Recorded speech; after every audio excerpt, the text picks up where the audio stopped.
करिए शुरू।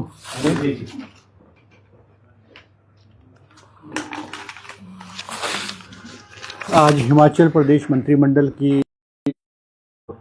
इश्यूज़ हैं, मुद्दे, अहम फैसले जो हैं वो लिए गए हैं। आज कैबिनेट में जो इम्पोर्टेंट फैसले हुए हैं उसमें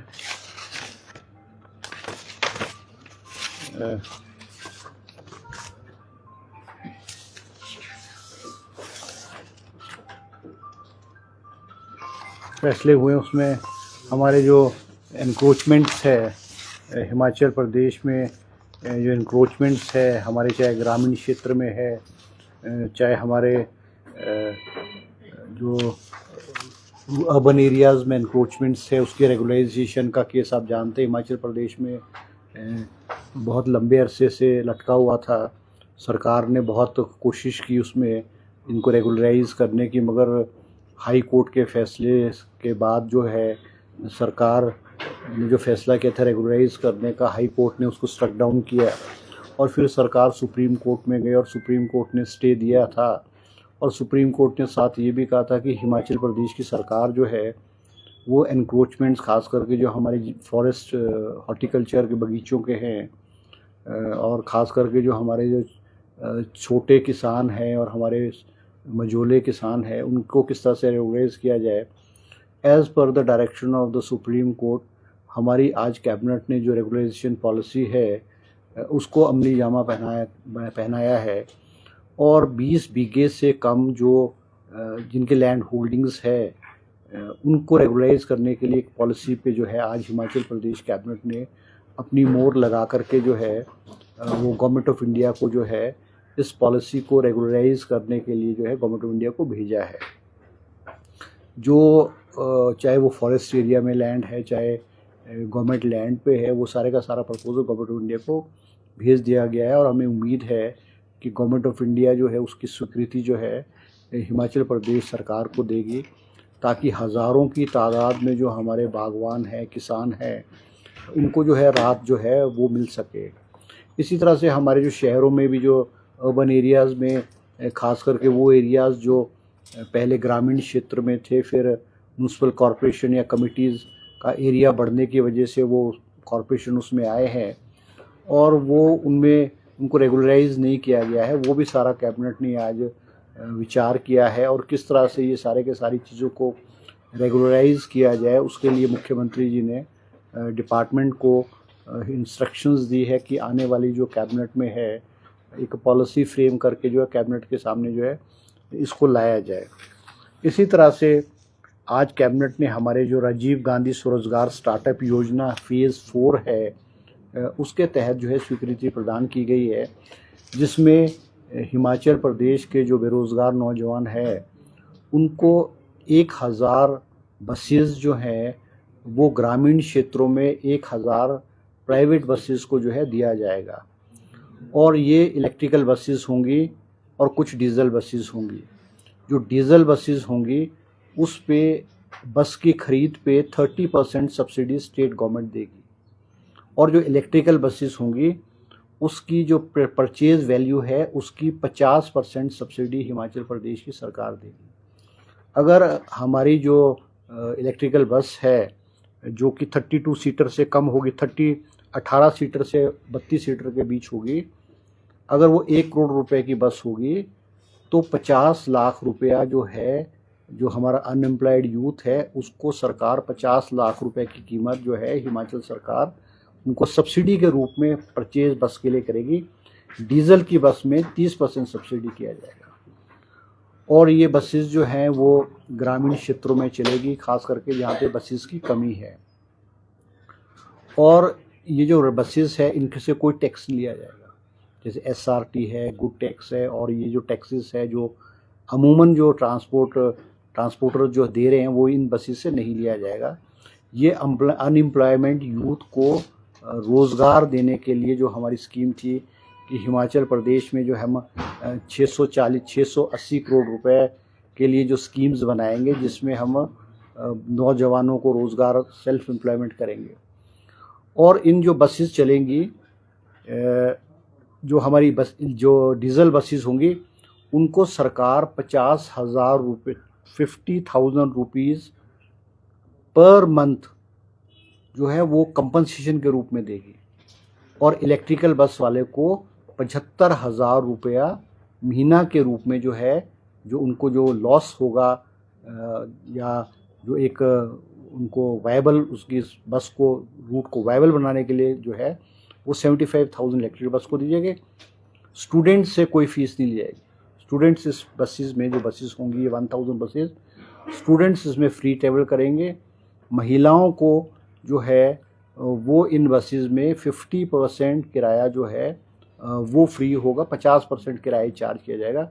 और ये सारे का सारा जो बोझ है इसको सहन करने के लिए वायबिलिटी गैप वीजीएफ जो है वो डीजल बस को 50,000 रुपये महीना और इलेक्ट्रिकल बस को 75,000 रुपये महीने के रूप में हिमाचल प्रदेश की सरकार जो है वो देगी। इसी तरह से हमारे जो जुब्बल कोटखाई क्षेत्र में जो पीछे अग्निकांड हुआ, रोहू में जो अग्निकांड हुआ है, उसमें जो स्पेशल पैकेज के रूप में जो इंसेंटिव्स थे वो आज कैबिनेट ने उनको स्वीकृति प्रदान की है कि स्पेशल पैकेजेस में जो आग लगती थी या घर को नुकसान होता था, पशु को नुकसान होता था, वही रेट्स जो हैं वो इन क्षेत्र के जुब्बल कोटखाई और रोहू के अग्निकांड में जो हुए हैं उनको दिए जाएंगे। इसी तरह से आज कैबिनेट ने जो है 20 पोस्टें जल शक्ति विभाग में ड्राफ्टमैन की सैंक्शन की है, जिसमें कि 10 पोस्टें जो है वो रेगुलर बेसिस में रिक्रूटमेंट द्वारा की जाएंगी और 10 पोस्टें जो हैं वो डिपार्टमेंट प्रमोशन के माध्यम से की जाएगी on a fix account of 15,500 रुपये। इसके अलावा कैबिनेट सब कमेटी की फॉर्मेशन की गई है, जो मल्टीटास्क वर्कर्स जो हमारे क्लास 4 और मल्टीटास्क वर्कर हिमाचल प्रदेश में जो लगेंगे वो अब अलग अलग डिपार्टमेंट में नहीं लगेंगे, वो एक एजेंसी के थ्रू लगेंगे। उसके लिए कैबिनेट सब कमेटी का गठन किया गया। कैबिनेट सब कमेटी को मॉडलिटीज़ तैयार करके कैबिनेट में जो है वो उसको देगी। इसके अलावा मंझेली ज़िला हमीरपुर में उप स्वास्थ्य केंद्र खोलने की स्वीकृति कैबिनेट ने दी है। इसी तरह से हमारे देरा में बीएमओ ऑफिस और सिविल हॉस्पिटल देरा जो कि नया जो इंस्टीट्यूशंस खोले गए हैं उसमें कैबिनेट ने जो है स्टाफ की पोस्टों को सैंक्शन करने की स्वीकृति प्रदान की है। इसी तरह से हमारी एक स्कीम है real estate projects with private developers. ये हमारे हाउसिंग बोर्ड, ये हमारे जो हिमुडा है उसके कोलैबोरेशन में उसकी जो एसओपीज़ हैं और जो गाइडलाइंस हैं किस तरह से इसकी मॉडलिटीज़ होंगी वो भी आज कैबिनेट में पेश की गई और कैबिनेट ने उसको स्वीकृति प्रदान की गई है। इसके अलावा कैबिनेट ने जो है काफ़ी बहुत सारी पोस्टें जो है वो सैंक्शन की है, जिसमें कि हमारे जो है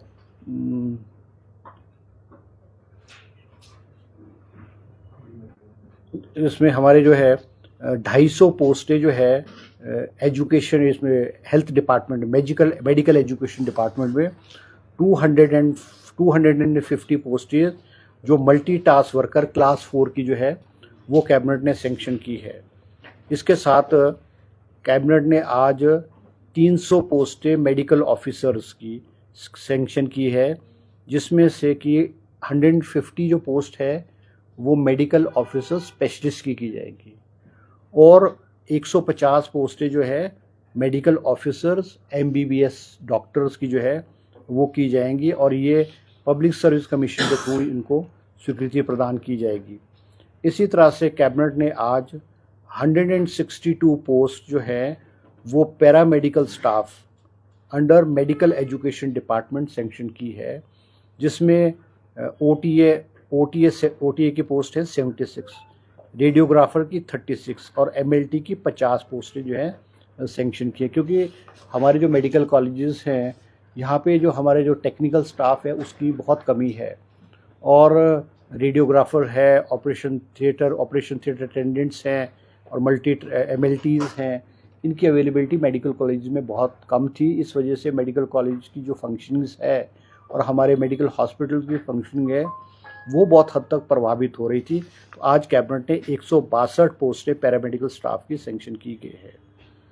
इसी तरह से आज डिपार्टमेंट ऑफ कार्डियोलॉजी नेर चौक सुंदरनगर में भी जो है वो पोस्टें सैंक्शन की है।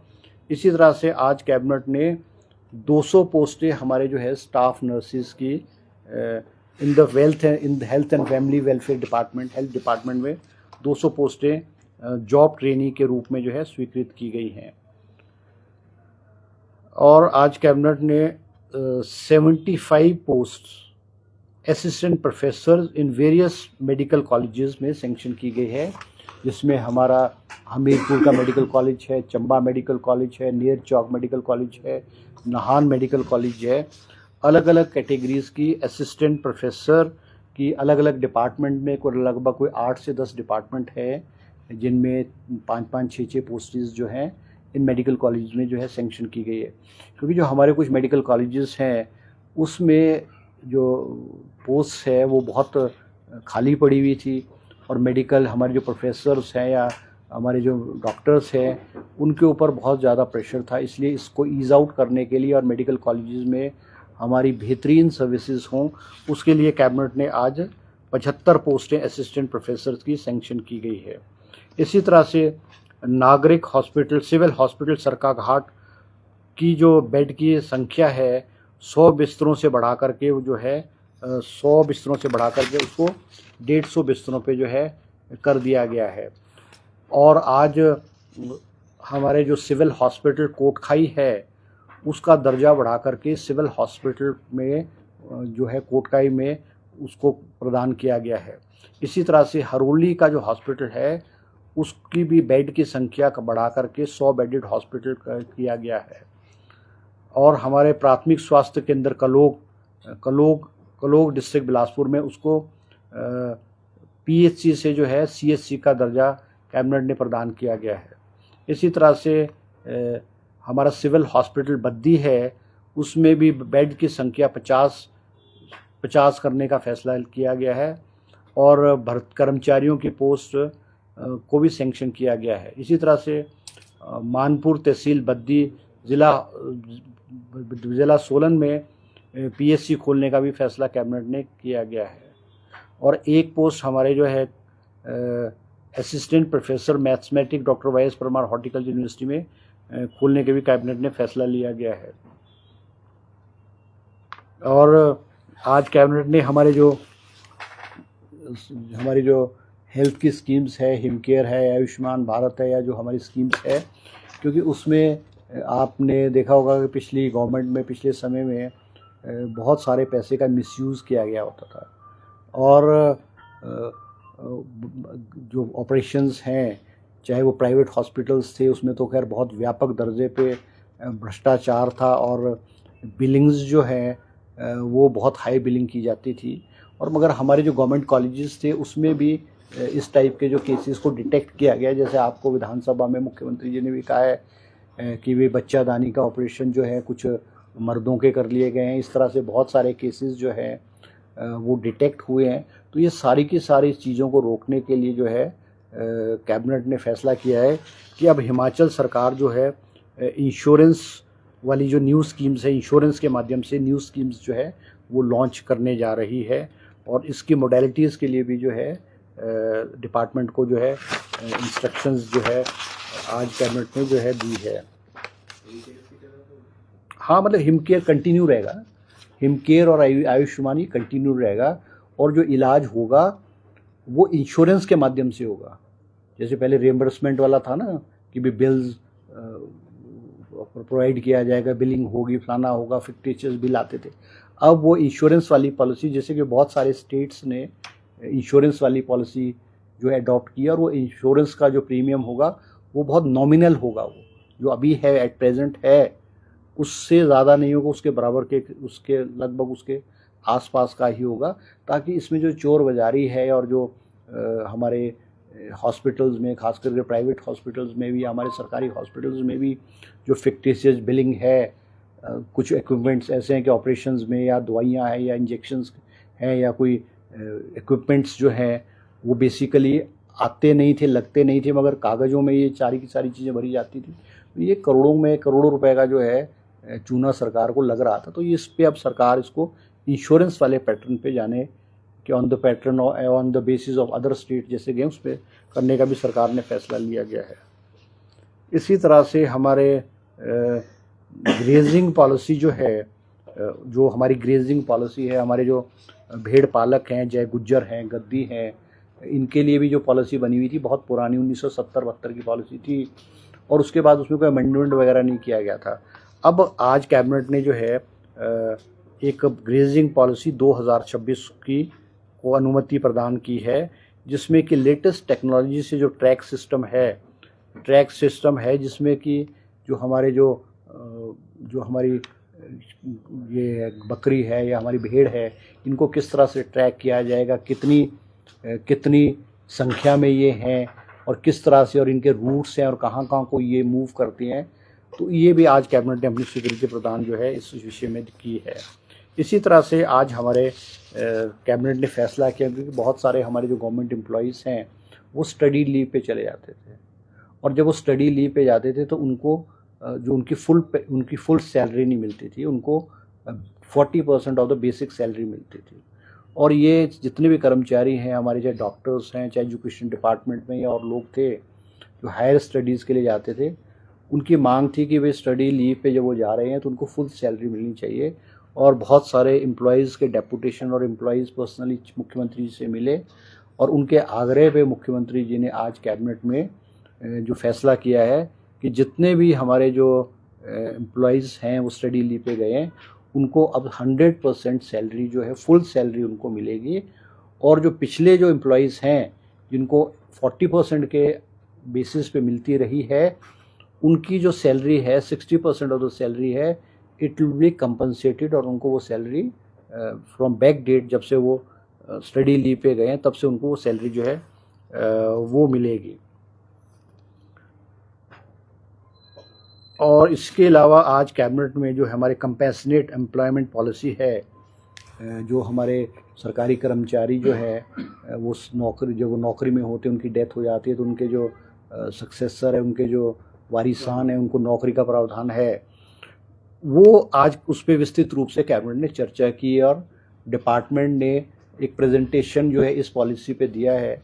क्योंकि इस इशू में भी जो बहुत सारे लोग हैं जिनके केसेस रिजेक्ट हुए हैं, जैसे कि किसी की इनकम ज़्यादा थी, उस वक्त की जो इनकम थी उससे ज़्यादा इनकम थी, या फिर कोई एजुकेशन क्वालिफ़िकेशन फुलफ़िल नहीं करता था, या कुछ बच्चे ऐसे भी थे कि जिन्होंने after the death of their parent with in 3 years apply करना था, वो नहीं कर पाए, और कोई रीज़न रहा हो, उसमें भी आज कैबिनेट ने विस्तृत रूप से चर्चा की है। और ये भी पुनर्विचार करने को डिपार्टमेंट ने कहा है कि इन केसेस को किस तरह से, जो इस तरह के केसेस हैं, लगभग 2542 केसेस हैं इस तरह जिनके रिजेक्टेड केसेस हैं, 2542 हैं जिनको फाइनेंस ने एक बार रिजेक्ट कर दिया है। और इन केसेस में भी ये होता है कि जिनका केस एक बार रिजेक्ट हो जाता है उसका दोबारा से उसको रीओपन नहीं किया जाता, मगर क्योंकि जो बहुत सारे परिवार ऐसे हैं जो इंडिजिनियस कंडीशंस हैं, कई परिवारों की जिनमें विडो रह गई है या कोई बच्चे हैं, बेरोज़गार हैं, बहुत गरीब हैं, इस सारे के सारे इशू को किस तरह से सेटल किया जाए, आज कैबिनेट ने विस्तृत रूप से चर्चा की है। डिपार्टमेंट को मुख्यमंत्री जी ने और कैबिनेट ने डायरेक्शन दी है ताकि इनमें भी जो केसेस ऐसे हैं, जेन्युइन केसेस हैं, जो अति गरीब हैं, उनको किस तरह से नौकरी दी जाए, वो दोबारा से कैबिनेट में प्रपोजल आएगा।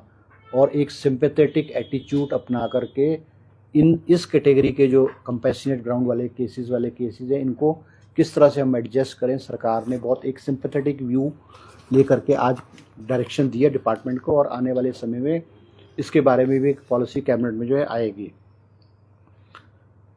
इसी तरह से आज कैबिनेट ने 5 पोस्टें HAS Himachal Pradesh administrative service की भी सैंक्शन की है, जो पब्लिक सर्विस कमीशन के माध्यम से जो है वो भरी जाएगी। इसके अलावा हिमाचल प्रदेश में जो अंशकालीन कर्मचारी हैं अलग अलग डिपार्टमेंट्स में, जो अपनी 7 साल की सेवा काल पूरी कर चुके हैं, आज कैबिनेट ने फैसला लिया है कि वो जिस मर्जी डिपार्टमेंट के होंगे उनको 31 मार्च 2026 से उनको रेगुलराइज कर दिया जाएगा। तो मेरे ख्याल ये भी कोई 5-7 हज़ार के करीब ऐसे कर्मचारी हैं जो कि लंबे इंतज़ार में थे कि हमारी सर्विसेज को रेगुलराइज किया जाएगा, या मान लो पार्ट टाइम से वो डेली वेजेस पे आते हैं, फिर डेली वेजेस पे 4 साल रहने के बाद वो उनको रेगुलर किया जाता है। तो ये पार्ट टाइम जो एम्प्लॉइज़ हैं, इनको जो है सरकार जो है 31 मार्च से इनको डेली वेजेस पे या कोई अदर उस पर जो है इनको एडजस्ट कर दिया जाएगा। ये है। इसके अलावा जो है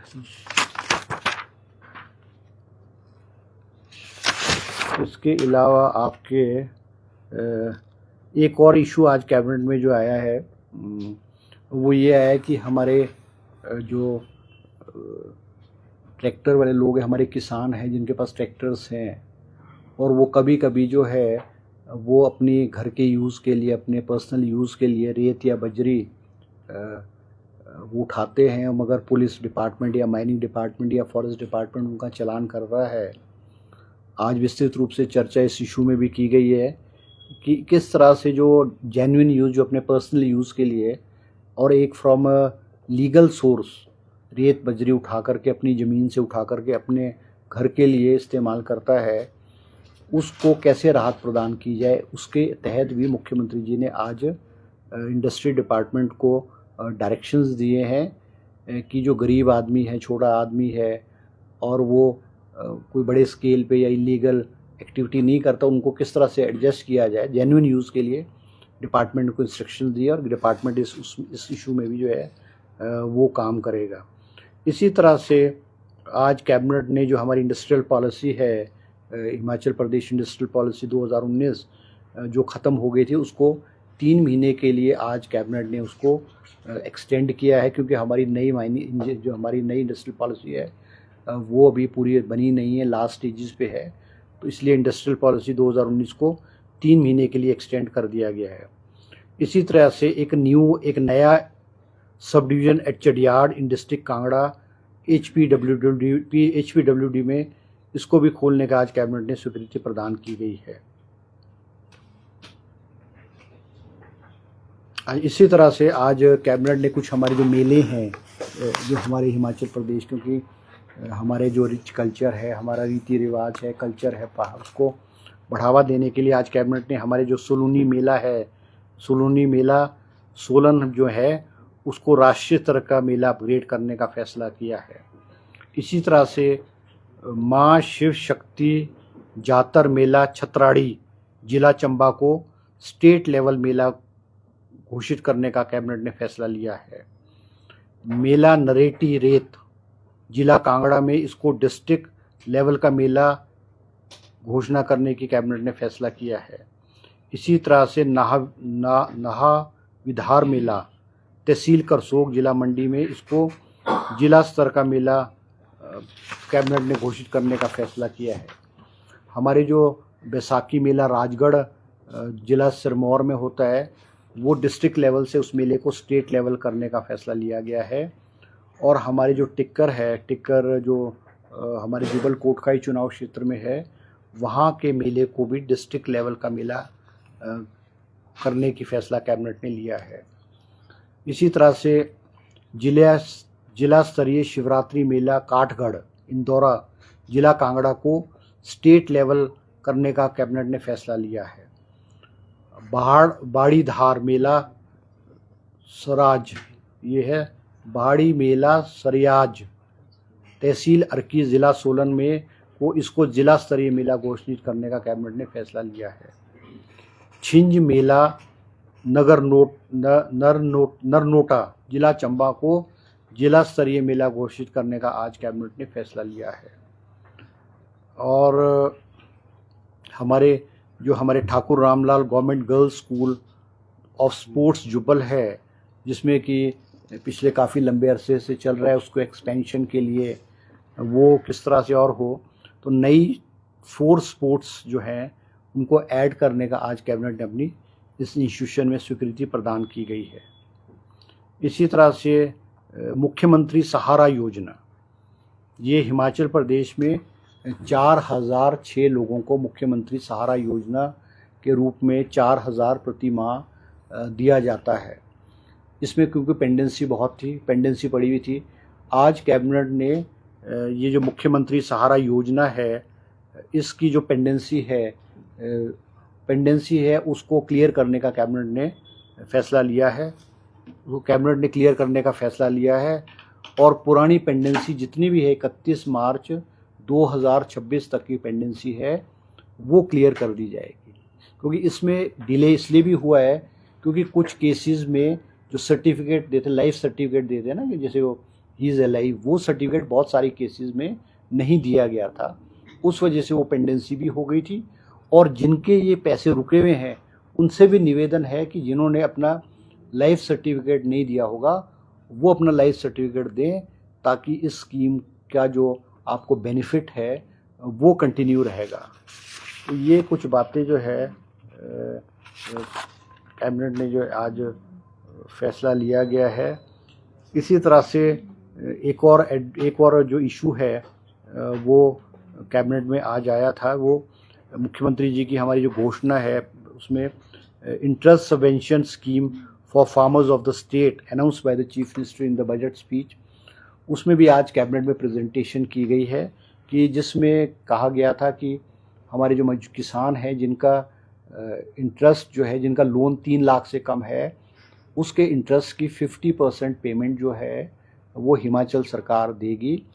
वो आज कैबिनेट में प्रेजेंटेशन किया है। एक सिंपैथेटिक व्यू कैबिनेट ने लिया है, कुछ क्लैरिफिकेशन कैबिनेट ने डिपार्टमेंट से मांगी है, ताकि इस सारी जो इंटरेस्ट जो है किसानों का इंटरेस्ट है, एग्रीकल्चर इंटरेस्ट है, एग्रीकल्चर लोन है, ये एग्रीकल्चर लोन का उसका जो इंटरेस्ट होगा लेस देन 3 लाख रुपए इसका लोन होगा, उसका इंटरेस्ट का 50% जो है वो हिमाचल गवर्नमेंट दे करके उनको राहत देगी। ये भी कैबिनेट में विस्तृत रूप से चर्चा हुई है, कुछ मोडेलिटीज़, कुछ क्लैरिफिकेशंस थी। डिपार्टमेंट को कहा है कि नेक्स्ट कैबिनेट में इसको प्रेजेंटेशन दें।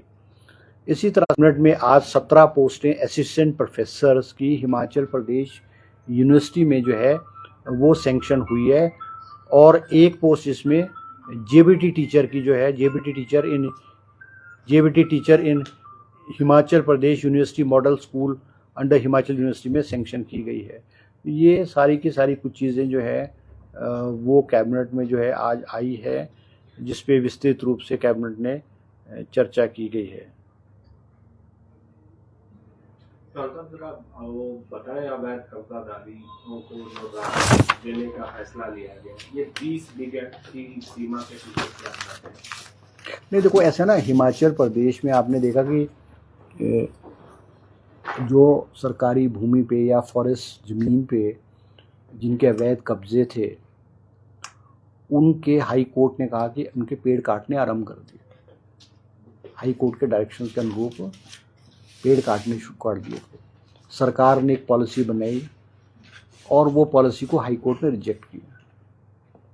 फिर हिमाचल सरकार सुप्रीम कोर्ट में गई। सुप्रीम कोर्ट ने पेड़ों के कटान पर रोक लगाई और सुप्रीम कोर्ट ने ये कहा कि हिमाचल सरकार एक रेगुलर पॉलिसी बना करके सुप्रीम कोर्ट भी और गवर्नमेंट ऑफ इंडिया को भी इन सारी चीज़ों को रेगुलराइज करने के लिए एक पॉलिसी बनाए। वो पॉलिसी हिमाचल प्रदेश की सरकार ने आज बना करके कैबिनेट में आई है। वो लिमिट कैसे तय की? उसमें लिमिट कार्रवाई तो चल नहीं, रही है, वो उसमें कार्रवाई तो अभी रुक गई है। सुप्रीम कोर्ट ने स्टे दे दिया है, कार्रवाई रुक गई है। नहीं, उसके बाद बहुत सारी जगह अब उसमें ये है कि जिनके पास 20 बीघे से कम एनक्रोचमेंट सरकारी लैंड है, चाहे रेवेन्यू की लैंड है चाहे फॉरेस्ट की लैंड है, उनके लिए पॉलिसी बना करके हिमाचल प्रदेश की सरकार ने गवर्नमेंट ऑफ इंडिया को एक प्रपोजल बना के भेजा है। बहुत सारी मोडेलिटीज़ और उसमें जो इश्यूज़ हैं उनको सभी को एड्रेस करके भेजा है। अब वो गवर्नमेंट ऑफ इंडिया से मुख्यमंत्री जी इसको टेकअप करेंगे ताकि गवर्नमेंट ऑफ इंडिया अपनी कंसेंट दे, क्योंकि FCA में फॉरेस्ट एक्ट में सारी की सारी जो पावर है वो गवर्नमेंट ऑफ इंडिया को है। तो गवर्नमेंट ऑफ इंडिया से इसको टेकअप किया जाएगा as per the direction of the supreme court. हमने वो प्रपोजल गवर्नमेंट ऑफ इंडिया को बना करके भेज दिया है। तो ये इश्यूज आज कैबिनेट में रहे हैं जिसके बारे में मैंने आपको नहीं, आउटसोर्स के बारे में कोई चर्चा, आउटसोर्स के बारे में। अच्छा, एक और बात आपको कहना चाहूँगा। आज कैबिनेट ने ये भी फैसला लिया है कि जो पंचायत के प्रधान और उप प्रधान की ओथ होगी, उनकी ओथ जो है जिला स्तर पे दिलाई जाएगी और 15 जून को दिलाई जाएगी। और अलग अलग मिनिस्टर्स जो हैं वो ओथ दिलाएंगे। मुख्यमंत्री जी जो है कांगड़ा ज़िले में धर्मशाला में जो है ओथ दिलाएंगे और अलग अलग डिस्ट्रिक्ट्स में मिनिस्टर्स को डिप्यूट किया जाए ओथ दिलाने। क्या CBSE वाला क्या करे थे आप? सर, जो CBSE के स्कूल है जी, हाँ, जो अभी सरकार ने निर्णय लिया था, 400 बच्चे जो है स्कूल छोड़ चुके हैं क्योंकि वहाँ पर भी टीचर्स की नियुक्ति नहीं हुई है। तो क्या आज कैबिनेट में ये नहीं देखो इस आया था कि पुराने पैटर्न पे टीचर्स की नहीं देखो ऐसे है ना, क्योंकि देखो इसमें क्योंकि जो स्कूल के जो हमने CBSE स्कूल 150 स्कूल आइडेंटिफाई किए हैं उनमें शिक्षा का स्तर किस तरह से इम्प्रूव हो, ये सरकार की प्राथमिकता है। शिक्षा का स्तर इम्प्रूव करने के लिए जो टीचर्स की क्वालिटी है, टीचर की क्रेडिबिलिटी है, टीचर की इंटेलिजेंस लेवल है, वो भी देखने की ज़रूरत है।